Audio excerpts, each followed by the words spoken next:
Mirë, sot do të ndalemi tek shëmbëltyrat e Jezusit dhe pikërisht tek Luka, kapitulli 13.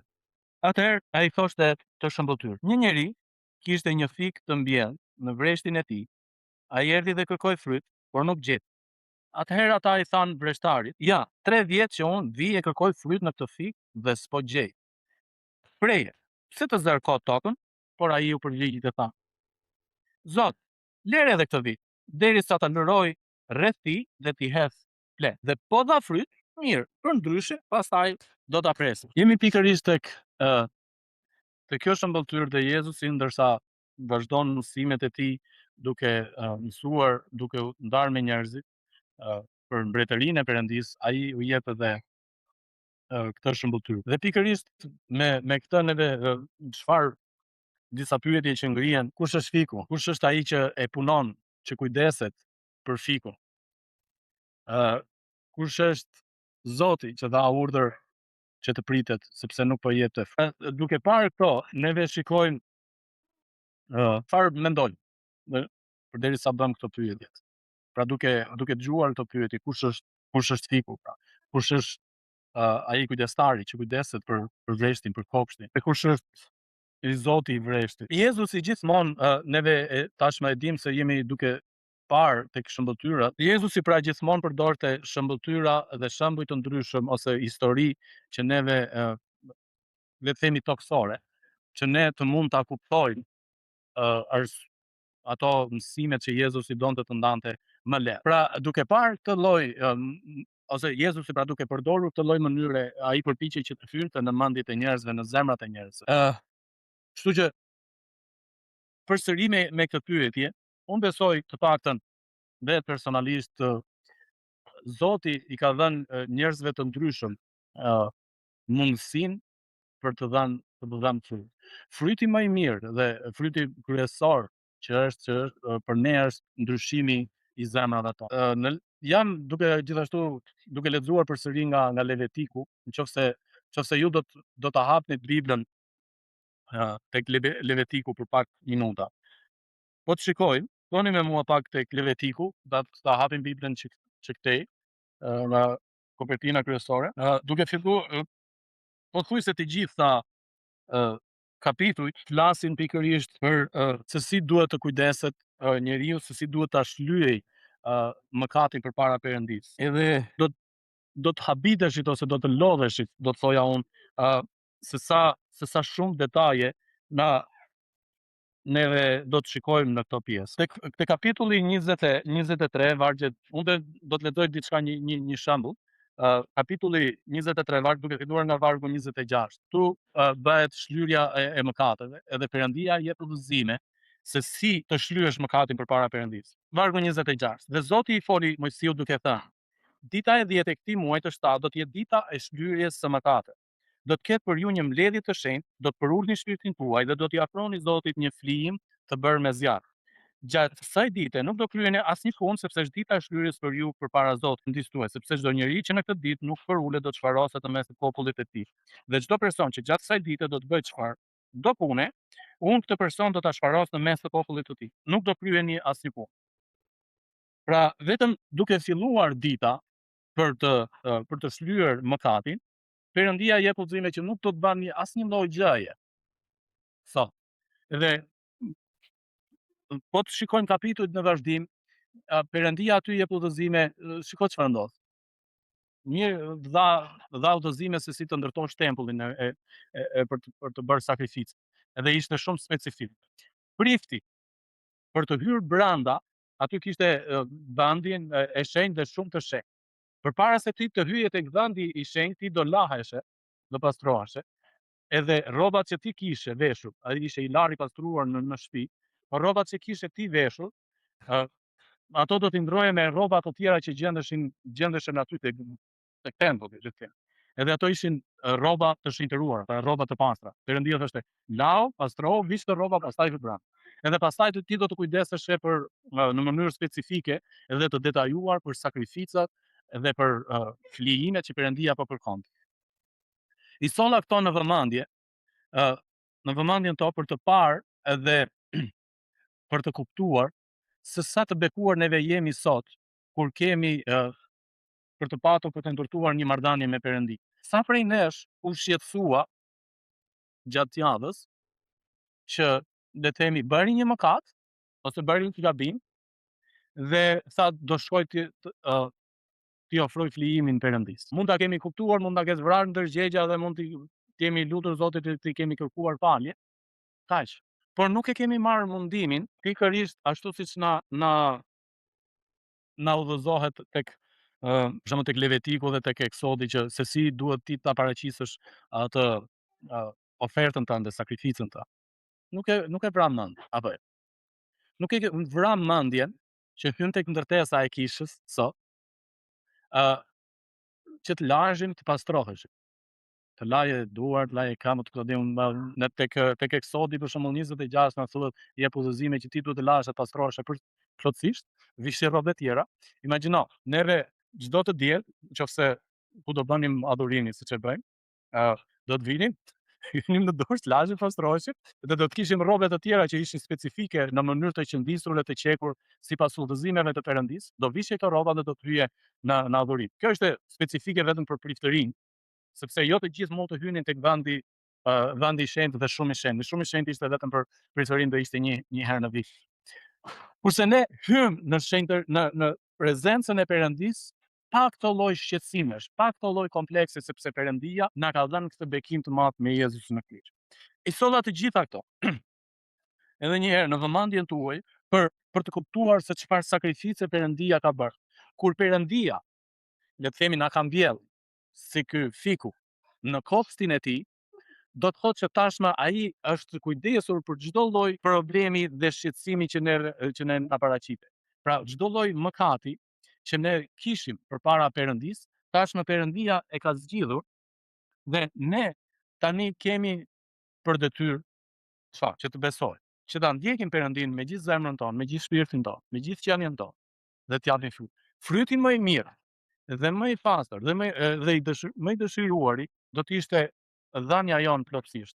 Tek Romakët neve lexojmë pra kapitulli 12, vargjet 1 dhe 2, juve tashmë besoj që e dini.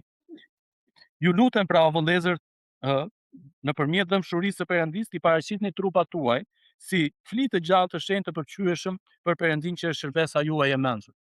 Në momentin që neve vijmë dhe adhurojmë Perëndin, kjo është mënyra se si neve duhet ta paraqesim veten tonë. Dhe mos u konformoni në këtë botë, por transformohuni me anë të ripërtëritjes së mendjes suaj që të provoni cili është i miri, i pëlqyeri dhe përsosur i biri i Perëndis. Duke patur këtë lloj privilegji, këtë lloj bekimi, pra që ne kemi hyrë tashmë në kopshtin e Perëndis, neve jemi mbjell aty. Ne pritet që t'japim vargu 7 sot. Atëherë i tha vreshtarit, ja 3 vjet që unë vi e kërkoj fryt në këtë fik dhe s'po gjej preje. Pse të zër kot tokën? Pra nuk po gjej frut, nuk po marr frut nga kjo. Kam 3 vjet rresht që vi. Fiku ka atë periudhën e vet që do t'japi frut. Ka gjithashtu dhe periudhën e vet që ka nevojë të mbillet edhe të presim kohën e dëshiruar ose kohën e kërkuar që ai të japi frutin e vet. Pra duke pritur këtë, erdhi koha, mbasi kjo ishte duke menduar që ai vreshtari ose zoti i kopshtit, duke menduar që para 3 vjetësh ai fiku duhet kishte filluar të jepte fryt. Por nuk ka dhënë. Edhe 3 vjet rreshta unë erdha, vitin e tretë tha u mbush kupa. Pritet. Dhe pikërisht mbas kësaj kohe, vreshtari përsëri nuk hoqi dorë. Por i dha një mundësi dhe ju lut Zotit për një mundësi tjetër. Më lejo që të punoj pak më shumë me këtë. Më lejo të punoj rreth e qark, ta uiz e ta fleroj, duke edhe kur të vi koha përsëri për të dhënë fryt, nëse nuk ka dhënë fryt, atëherë ti mund ta pres. 3 vjet mund të jetë simbolike për ne, por ajo çfarë është e rëndësishme është një kohë pritje që Perëndia po na pret ne që t'japim frytin. Por do të vi koha që do të thotë prite. Sepse nuk ka dhënë frutin e vet. Nuk ka dhënë atë çfarë ne po presim që të bëjmë, do të thotë Perëndia. Edhe e gjëja më e mirë dhe më kryesore, besoj unë më shoj kësaj pak më shumë, sepse në qoftë se ne nuk kemi ndryshuar plotësisht vet, ne nuk mund të japim frut gjithashtu duke ndarë fjalën e Perëndis me të tjerët, por së pari duke filluar nga vetja jonë. Edhe pikërisht për këtë vrestari ose kujdestari, unë më pëlqen ta mendoj pak për këtë që kujdeset për pemët ose për vreshtin, më pëlqen pak të mendoj që është Jezus. Sepse më kujtohet momenti që Jezusi u kryqëzua dhe u ringjall pikërisht duke i dhënë mundësinë njerëzve, dhe kjo është ajo periudha mundësi tjetër, mundësia e dytë, e tretë. Për aq kohë sa ne jemi gjallë, Perëndia ne po na jep një mundësi tjetër për të ndryshuar, për të dhënë frut. Dhe fryti më i mirë do të ishte nëse neve do ta pranonim Perëndin me gjithë mendjen tonë, me gjithë zemrën tonë. Ju kujtohet herën e kaluar çfarë mësuam së bashku? Ishte ai i pasuri që Bibla e quan i pasuri budalla ose i pamend, që kishte aq shumë pasuri ose bëri aq shumë pasuri sa mendoi që tani mund të jetojë në qetësi, duke mos i dhënë mirënjohjen ose vendin e dur Perëndis, duke mos e nderuar Perëndin. Ne mund të kemi këto arritjet tona, edhe mund të themi mund mos i japim Zotit. Pra, mund të kemi nevojë për fryte ose për aspekte të ndryshme të frutit që ne kemi nevojë që të rritemi, të forcohemi. Dikush ka besimin por s'ka mirënjohje. A mund të shkojmë së bashku, të kesh besim e mos të kesh mirënjohje? A shkojmë? Sepse nuk mund të quhet frut.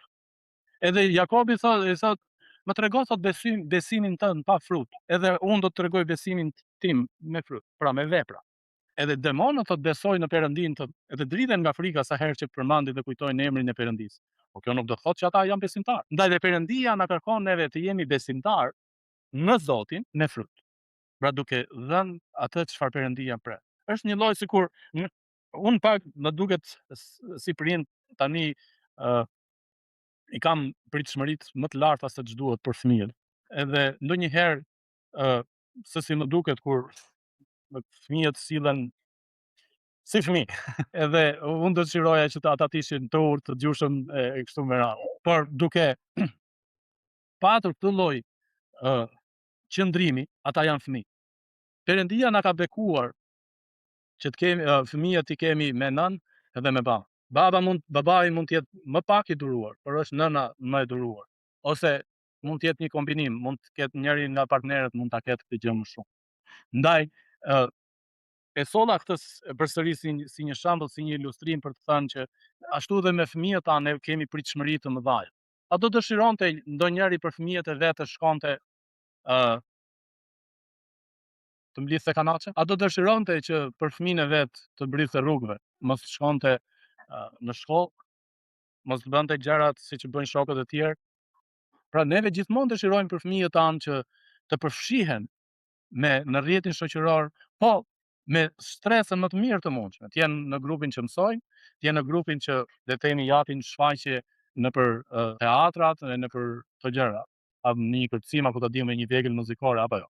Këtë mendoj. Pastaj idealja është si puna e ditë screensaverit në kompjuter që është e bukur, por realiteti që fëmia jon ka nevojë më shumë punë e durime kështu me radhë. Edhe Perëndia pikërisht për unë besoj që Perëndia na ka dhënë kohë për sa jemi gjallë që ne të japim frut. Njerëz të ndryshëm vinë në jetën tonë duke na ndihmuar që të punohet toka e zemrës tonë, që të ujitet toka e zemrës tonë për të dhënë frutin e dëshiruar, i cili vetëm Perëndia e di. Dhe ne dim frytin e frymës, që është e Galatasit 5:22. Pra, por fryti i frymës është dashuria, gëzimi, paqja, zemërgjerësia, mirëdashja, mirësia, besimi, zemërvutësia dhe vetëpërmbajtja.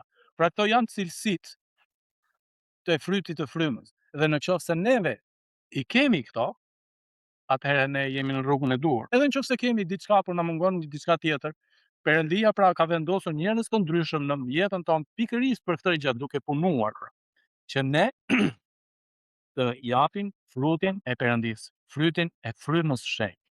Sepse cilido që është plagëzuar në emër të Atit, të Birit dhe të frymës së shenjtë, Perëndia jo vetëm që i ka falur mëkatet, por i ka dhënë dhuratën e frymës së shenjtë. Çfarë do të thotë kjo? Në momentin që ne kemi marrë dhuratën e frymës së shenjtë, ne gjithashtu jemi bijtë e Perëndisë dhe pikërisht për këtë kemi hyrë në kopshtin e Perëndisë dhe Perëndia pret që neve të japim të japin frutin e pritshëm. Mirë, paqja dhe hiri i Perëndis qoftë me gjithë secilin prej nesh, dhe Zoti na bekoft edhe na dhënë zgjuarsi, mençuri që të zgjedhim pikërisht që të ushqejmë shpirtin ton duke dhënë fryt që është për lavdi